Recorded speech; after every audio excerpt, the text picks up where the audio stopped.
매 주일마다 하나님께서 나에게 또 우리에게 주시는 말씀이 또 반갑고 감사하지만 오늘처럼 아마 더 반가운 적은 없으셨을 거라고 생각합니다. 왜냐하면 올 들어서 매일 예배자로 살겠다고 작정하고 마침 고린도전서를 순차적으로 이렇게 매일매일 묵상하고 또 실천하고 기도하고 살고 있는데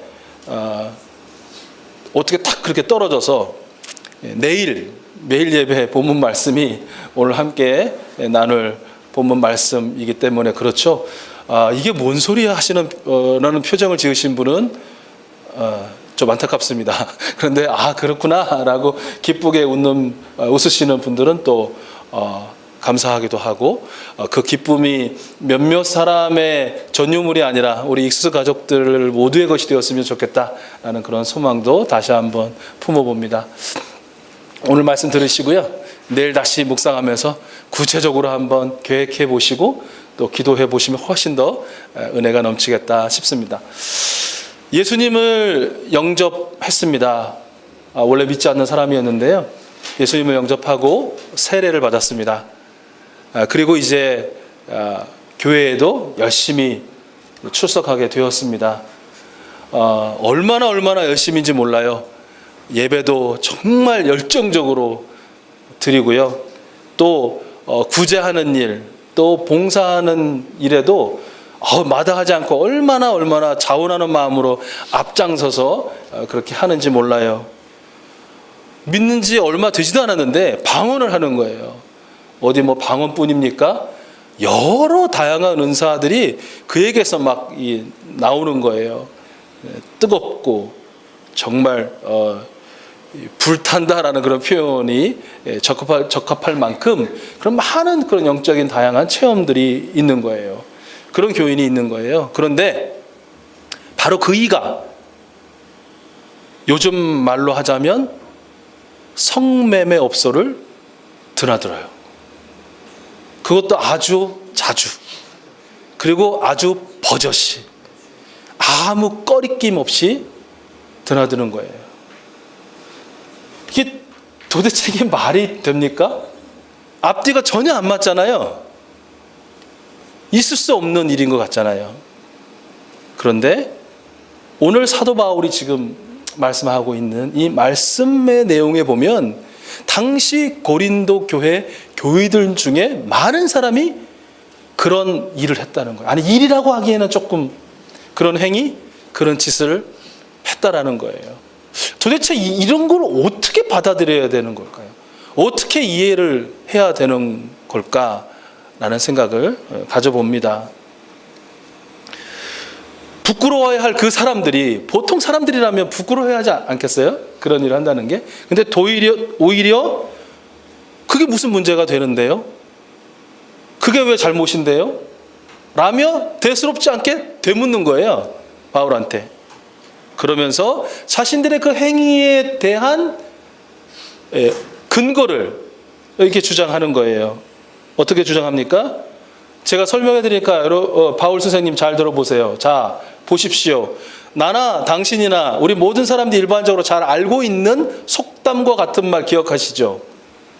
이 사람의 배는 왜 있습니까? 사람의 배가 왜 있을까요?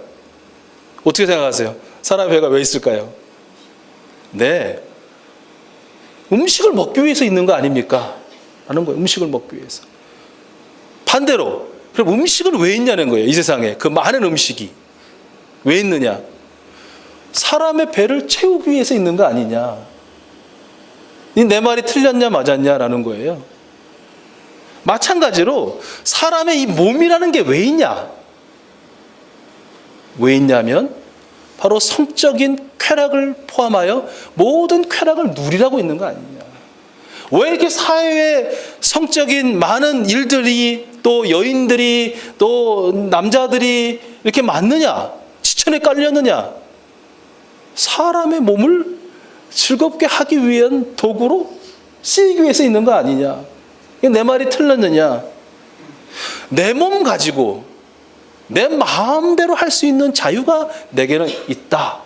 그러니 교회에 나오는 거에 대해서, 예배 드리는 거에 대해서, 봉사와 구제하는 거에 대해서, 또 성령의 은사들을 체험하는 거에 대해서 뭐라고 하지 아니하듯이 내가 내 마음대로 내 몸 가지고 성매매 업소를 들락날락 걸리는 것에 대해서 참견하지 마세요. 자, 이 말을 여러분이 들었다면 어떻게 대꾸하실 수 있을까요? 대답하실 수 있을까요? 아마도 10분에 9분이면 이건 진짜 돌 땡땡이다. 이거는 얘기해도 안 통한다. 아니면 악령이 씌어서 그런 걸 거다. 뭐 아마 이렇게 상종조차 하지 않으실 거라고 보입니다.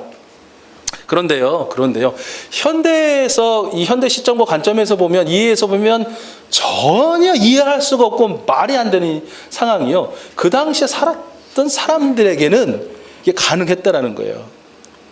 어떻게 해서 가능했을까요?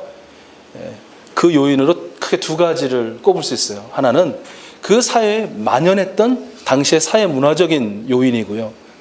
다른 하나는 그 모든 사람들의 사고와 지식을 사로잡고 있었던 헬라적 이원론이라는 그런 요인 때문이라는 거예요. 아마 여러 번 들으셔가지고 아실 텐데요. 그 당시 고린도라는 도시는 어떤 도시예요? 지금의 이제 그리스 남부의 에게해하고 아드리아의 해, 이 두 개 이렇게 접촉되는 그 지점에 있는 것이죠. 그러니까 많은 무역과 또 상업, 그리고 수많은 동서양의 인종들이 함께 만나는 곳이잖아요. 그러다 보니까 거기에 뭐가 많이 있을까요? 돈도 많고, 술도 많고, 물건도 많고, 사람도 많고, 술취함도 넘치고, 거기 뭐 이렇게 집성촌도 넘치고, 사람들의 물질도 넘치고, 배도 막 터져라 넘치고 하는 그런 도시가 고린도였다라는 것이죠. 특별히 2년마다 포세이돈이라는 신을 위해서 다 같이 모여가지고요, 운동 경기도 벌였다는 거예요. 단순히 운동 경기만 벌였겠어요? 모인 김에 운동도 했지만 또 그 안에서 부어라, 마셔라, 먹어라 하면서 얼마나 많은 또 쾌락적인 그런 즐김이 있었겠어요? 또 사랑과 아름다움, 그리고 생식의 여신이 있죠. 아프로디테의 신전이 바로 그 고린도라는 도시에 있었고요. 그리고 거기서 제사를 돕는 사제가 있고 여사제가 있는데, 무려 여사제가 기록으로는 1000여 명이 넘게 있었다고 하고요. 바로 이 여사제들이 이 지금으로 말하면 이렇게 이제 성매매를 하는 여인들로 바뀌어서 함께 또 성교를 하고, 또 그것을 통해서 그 우상을, 그 신을 또 기쁘게 하고 그 신이 내리는 또 복을 받아 누리자 했던 도시가 바로 이 고린도라는 거예요. 그러니까 그렇게 여사제를 찾아가서 자연스럽게 성매매하는 게 특별히 어둠의 어떤 통로를 밟아서 아무도 모르게 뒤에서 이렇게 되어지는 게 아니라, 그냥 백주대낮에 남자라면 건강하고 지식이 넘치는 사람이라면 누구든지 그냥 다 그렇게 해도 괜찮을 사회문화적인 분위기, 그런 요소들이 그 당시를 지배하고 있었다는 거예요. 부끄럽지 않게 해도 되는. 그렇잖아요. 100명의 사람들이 마을에 거주한다고 생각해 보세요. 99명이 그건 아니야 라고 하는 일을 나머지 한 사람이 한다고 생각해 보세요. 하기 어려울걸요. 그쵸?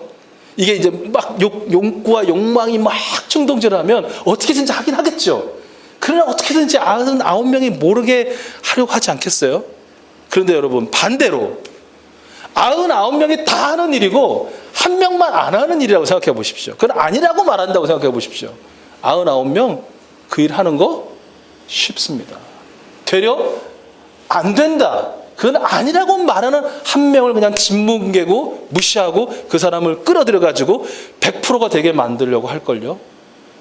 바로 고린도라는 그 당시의 도시, 그런 문화적인 요인들, 요소들의 그 분위기들이 그랬다는 것이에요. 괜찮아. 네 몸의 주인은 너니까. 그리고 마음껏 할 수 있는 자유가 너에게 있으니까. 그리고 여인과 함께 만나서 동침하는 거 아무 죄도 아니야. 할 수 있다는 것이에요. 그런데요, 이게 말이 되나? 인간의 허울을 입고 이런 게 가능한 것이냐? 가능하다고 뒷받침하는 게 바로 철학이에요. 그 당시에. 우리가 잘 알고 있는 헬라적 이혼론이라는 것이죠. 간단하게 말씀드리면 어떤 것입니까? 헬라적 이혼론이라는 건 영과 육을 완전히 구분하는 거죠. 그래서 이혼론이죠. 한쪽에 육을 놓고 육체를 놓고 한쪽에는 영혼을 놓는 겁니다. 이거 두 개는 구별할 수 있다. 우리는 아니잖아요. 히브리적 사고, 또 우리 기독교적 사고는 일원론이잖아요. 영과 육을 나눌 수가 없는 거예요. 영과 육은 합하여 온전한 전인격, 그것을 사람이라고 부르는 거지. 하다못해 성경에서 몸이라고 표현할 때도 거기에는 영혼의 개념이 다 포함된 전인의 인격을 말하는 것이지, 이렇게 헬라적 이혼론에서 말하는 영과 육을 쪼개어 완전히 분리시켜서 나눌 수 있는 것은 아니거든요. 근데 그 당시의 사고, 그 당시의 그 최고의 지식은 그렇게 나눌 수 있다고 믿었다는 거예요. 그것이 주류였다는 것이에요. 마찬가지로 이 세계도 현상세계, 지금 내게 보이고 살고 있는 세계와 지금 내게는 보이진 않지만 내가 뭐가 꿈꾸고 내가 추구하고 내가 가게 될 이데아의 세계를 또 완전히 두 개로 나누는 것이에요. 나눠놓고 어떻게 말합니까? 현실의 세계, 우리가 살고 있는 세계는 뭐냐 도대체? 그것은 본질과 실제의 세계인 저 이데아 세계에 대한 모조품, 그림자에 불과하다는 것이에요. 인간도 물질 세계에 속한 몸과 영의 세계에 속한 영혼으로 나눌 수 있다는 것이고요. 그러니까 영혼이 몸에 갇혀 사는 것이 우리 인간에게 있어서 가장 큰 문제다라고 주장했다는 것이에요. 몸은 영혼의 감옥이고 몸은 영혼의 무덤이다라고까지 그렇게 얘기했다는 것이에요. 그러면 이런 의미에서 구원이란 뭐냐? 그러면 구원이란, 그 사람들이 생각하는 구원이란 몸속에 갇혀있는 영혼이 해방되어 영의 세계로 돌아가는 것이 구원이에요. 육신은 썩어질 것이고 영혼은 이데아의 세계로 복귀하는 것, 이게 바로 그들이 생각하는 구원이라는 것이에요. 자, 그러면 어떻게 구원을 얻는가? 지식을 얻음으로 구원을 얻는다는 거예요.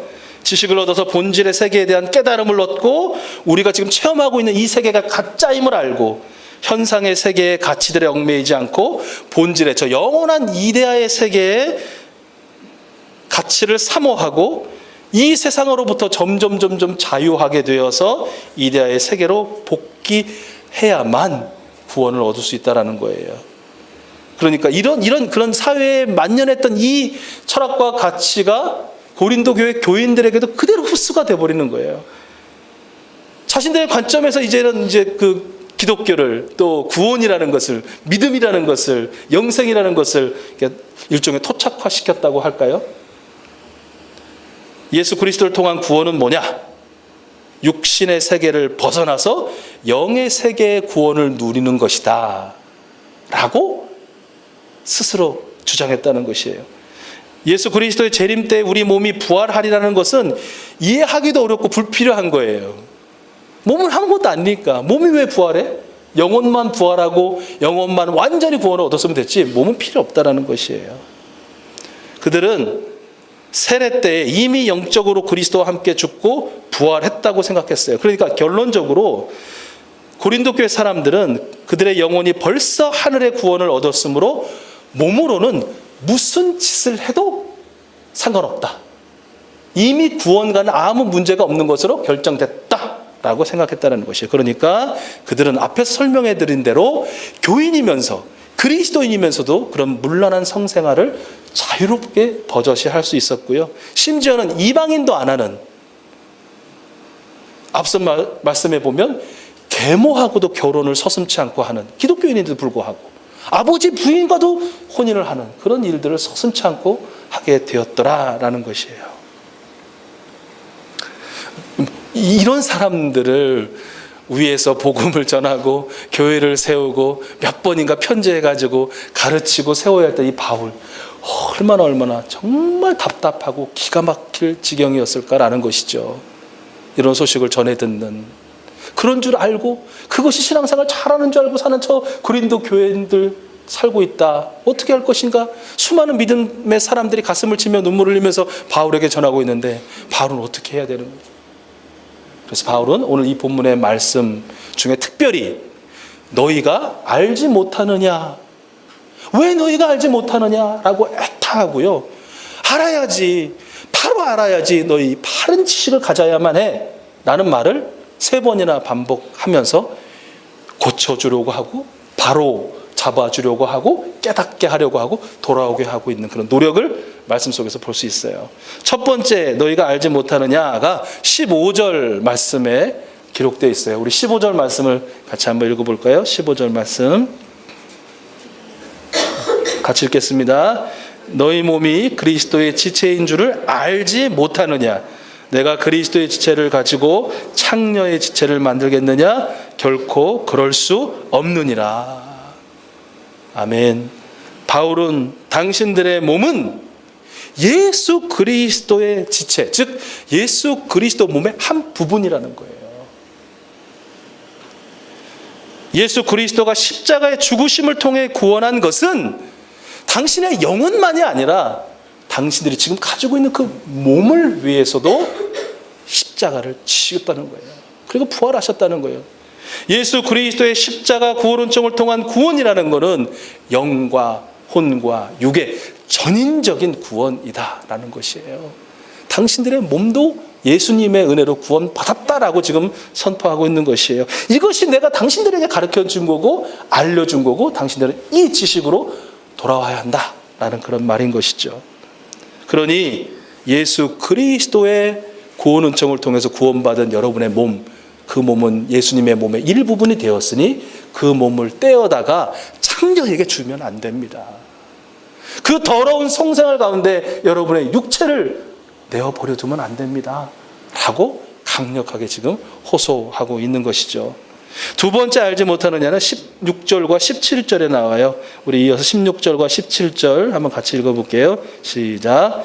창녀와 합하는 자는 그와 한 몸인 줄을 알지 못하느냐? 이르렀으되 둘이 한 육체가 된다 하셨나니 주와 합하는 자는 한 영이니라. 성경에서는요, 이 성관계라는 것이 뭐냐? 창세기 2장 24절에서 이미 말씀하고 계시지만 남자와 여자가 그 부모를 떠나 한 몸이 될지니, 연합될지니 한 몸을 이룰지라. 그걸 말씀하시잖아요. 성관계라는 것은 단순히 어떤 쾌락을 즐기고 그냥 또 남남으로 떨어졌다가 또 어떤 이렇게 막 욕구가 욕망이 뭐 이렇게 발생되면 또 둘이 만나서 또 같이 잠을 자리를 같이 하고 또 해요. 그게 아니라는 거예요. 성경에서의 성관계는 그것은 하나하나의 각각의 인격이 전인격이 합하여 하나가 되는 것이다 라고 가르친다는 거예요. 그러니까 창녀에게 네 몸을 떼어주는 것은 그냥 잠시 잠깐이에요. 순간이에요. 아니라는 거예요. 그건 그냥 그 창녀와 네가 하나가 되는 것이다. 어떻게 그렇게 내 몸을 벌어두겠느냐라고 지금 호소하고 있는 거예요. 뭐예요? 앞에서 말하고 있는 것처럼 너의 몸은 그리스도의 몸이니 예수 그리스도와 한 몸이 될지라라는 거예요. 마치 사람과의 그 성관계를 통해서 서로가 알아가고 한 몸이 되듯이 우리 구주 예수 그리스도님과 매일처럼 만나고 매일처럼 대화하고 매일처럼 속삭이고 매일처럼 끌어안고 매일처럼 함께 살면서 그와 한 몸이 되어라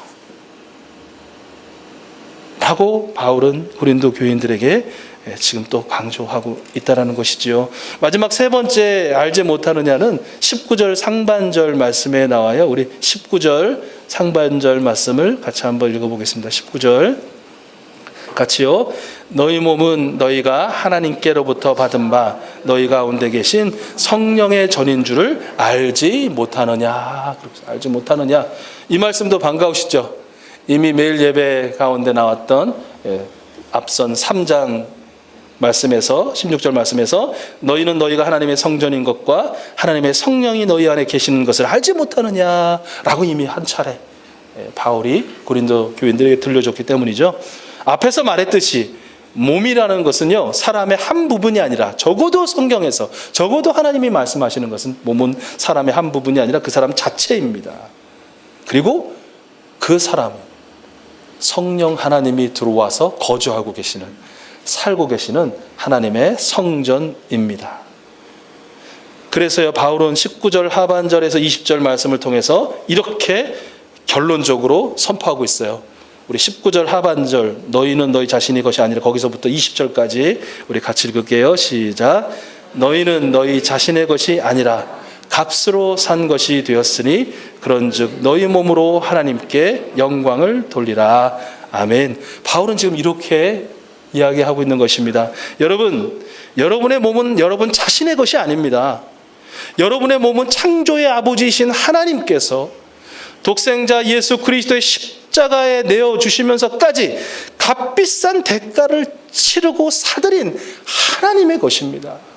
하나님의 소유입니다. 그러므로 여러분, 여러분의 몸을 자신을 위해서가 아니라 쾌락을 위해서가 아니라 오직 하나님의 영광을 위하여 사용하십시오. 성적 쾌락이나 술 취함이나 담배나 마약으로 폭식이나 반대로 거식으로 여러분의 몸을 결코 해롭게 해서는 안 됩니다. 허망하고 허탄한 생각이나 새로운 피조물이 되기 전에 옛사람의 관습에 여러분의 몸을 맡기지 마십시오. 내 몸은 내 것이니 내 마음대로 할 거야. 그것이 내게 허락된 자유야 라고 주장하지 마십시오. 여러분은 하나님의 소유입니다. 소유자이신 하나님의 뜻대로 그 하나님의 영광을 위해 사십시오. 바울은요, 갈라디아 교회에도 지금 이 고린도 교회와 비슷한 문제에 대해서 마음 아파하고 그들에게도 이렇게 권면했었습니다. 갈라디아서 5장 13절 말씀이죠. 형제자매 여러분, 하나님께서는 여러분을 부르셔서 자유를 누리게 하셨습니다. 그러나 여러분은 그 자유를 육체의 욕망을 만족시키는 구실로 삼지 말고 육체의 만족을 구하는 것으로 삼지 말고 그 구실로 삼지 말고 사랑으로 서로 섬기십시오.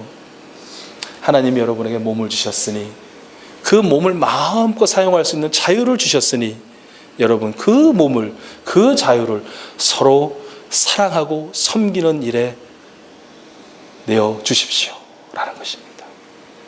소유자이신 하나님께 영광을 돌린다는 것은 무엇인가? 그것은 바로 사랑으로 서로 섬기는 것이다 라고 해도 무방할 것 같습니다. 교회에서도 섬기고 세상에서도 섬기는 것입니다. 신앙생활에서도 섬기고 생활신앙에서도 섬기는 것입니다. 예수 그리스도의 사랑으로 말입니다.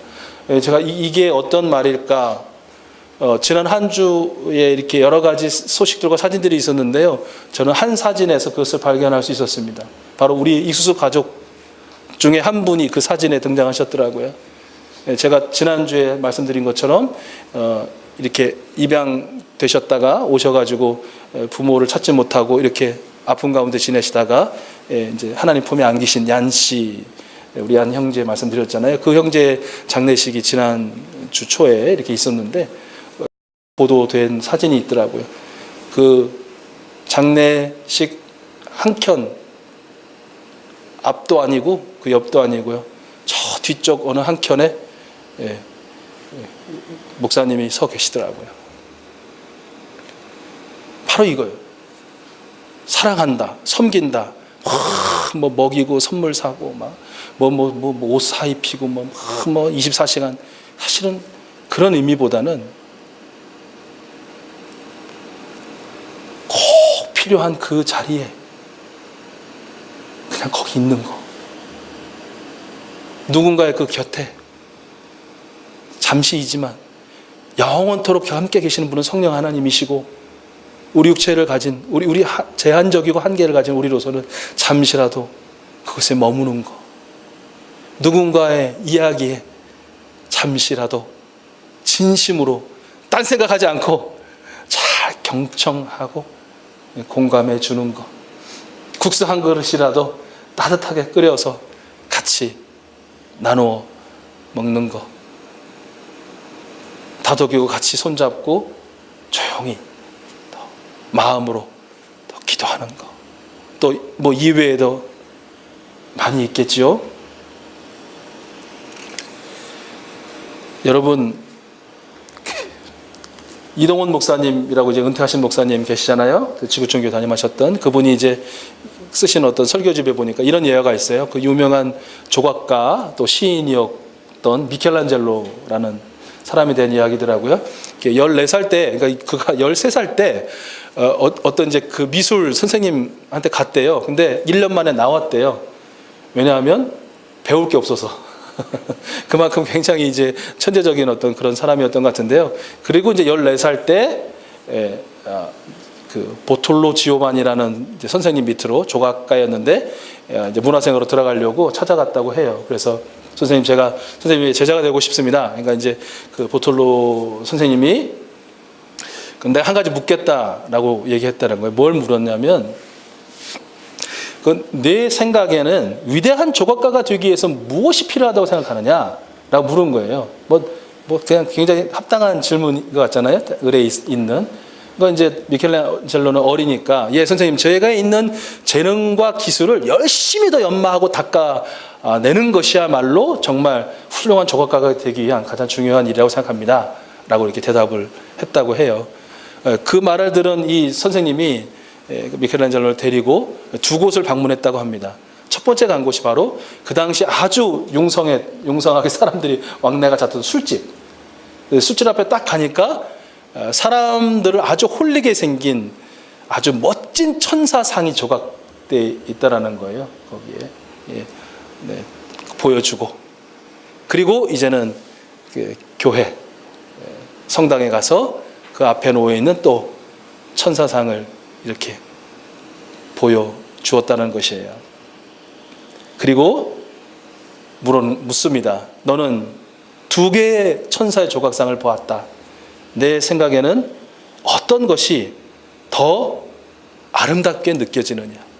똑같은 조각상인데 하나는 술집에 드러나는 사람들의 그 술 먹는 욕구를 더 막 그냥 불러일으키는 유혹으로서의 그 도구로 쓰임받았고 하나는 하나님을 예배하고 하나님께 영광을 돌리도록 이렇게 조각이 되었는데 너는 어떠니?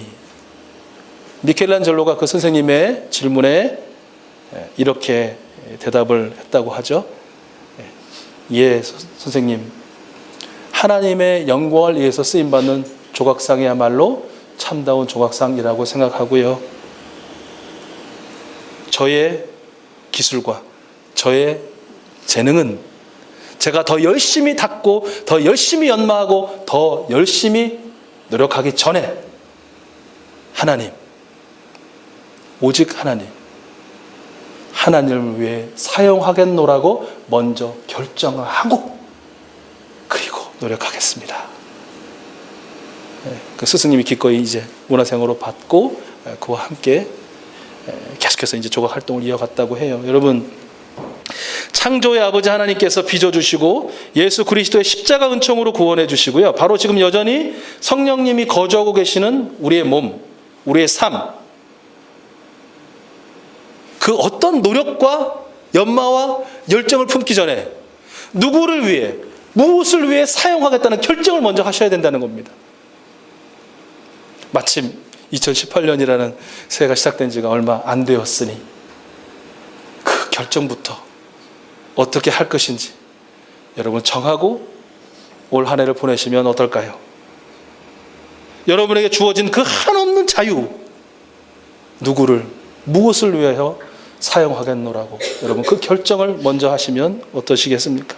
세상의 유행, 세상의 관습, 세상의 지식, 자기 교만대로 판단과 삶이 아니라 오직 하나님과의 말씀대로 삶을 계획하고 살아갈 수 있는 저와 여러분 될 수 있기를 축복합니다.